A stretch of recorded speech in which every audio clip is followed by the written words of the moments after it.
Hello students, welcome to my online review session for Biopsychology. I am changing the format of the review session for exam 4. Some of your fellow classmates gave me feedback on how to improve my review session. In this review session, I will go over things that weren't discussed in class. Any materials that were presented in class you're responsible to know. In this segment, Dr. Coto skipped the research methods on assessing HM. I will go over this part, and for LTP, I made a separate video for this session. The lecture, like the videos for LTP, it's actually from the lecture from class. Alright then, let's get started. And then the first method of assessing HM is a digit spam test. And then it actually tests for short-term memory. And then what experiments do is they read the digits aloud to the subjects there, and then they ask the subjects to repeat it back. So if the subjects get it correct, they get presented the same digits in the next trial plus one new digit. Typically, uh, normal participants, they usually get into 15 digits in 25 trials. However, in HM, he can only do 8-digit sequence. What this means is that HM cannot get beyond the short-term memory span. And then what that means is that he can't go beyond that limit. So this evidence shows that he actually has impairments on his short-term memory. So another test is the block taping span test. So it's actually similar to the digit span plus one test. The difference is that the experimenter touches the blocks in certain sequence, and the subjects have to repeat. And then the result is that HM's block sequence span is only 5. He couldn't learn the 6, even when repeated 12 times. So it says that HM's amnesia was global. It's not limited to one sensory modality. Another test that they actually assess HM is the drawing mirror test. This is a long-term memory test, and then what it does is they draw a line with the boundary of a star-shaped target by watching your hand in a mirror. So typically, normal participants improve their scores with practice, and also HM score also improves with practice.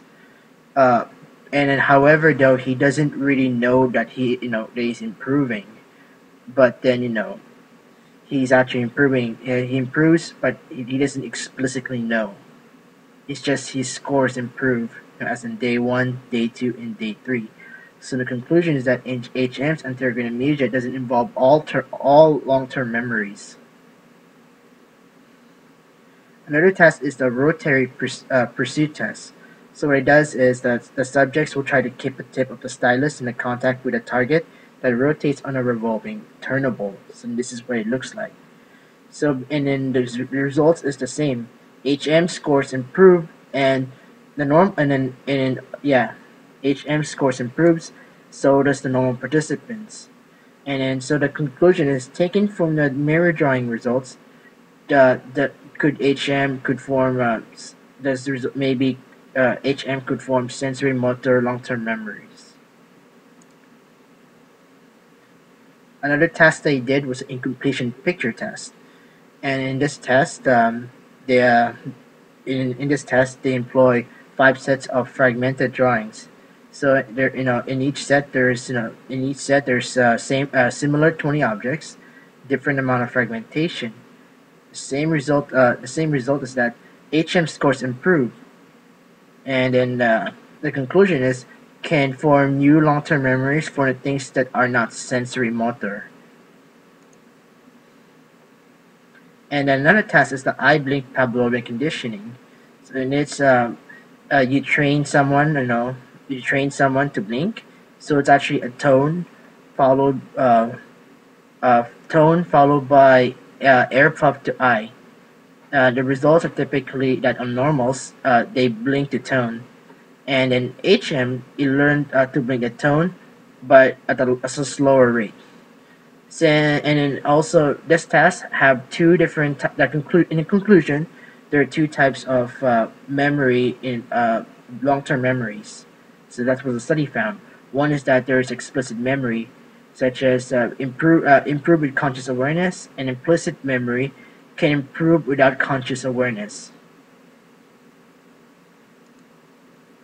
And then here it is contributions.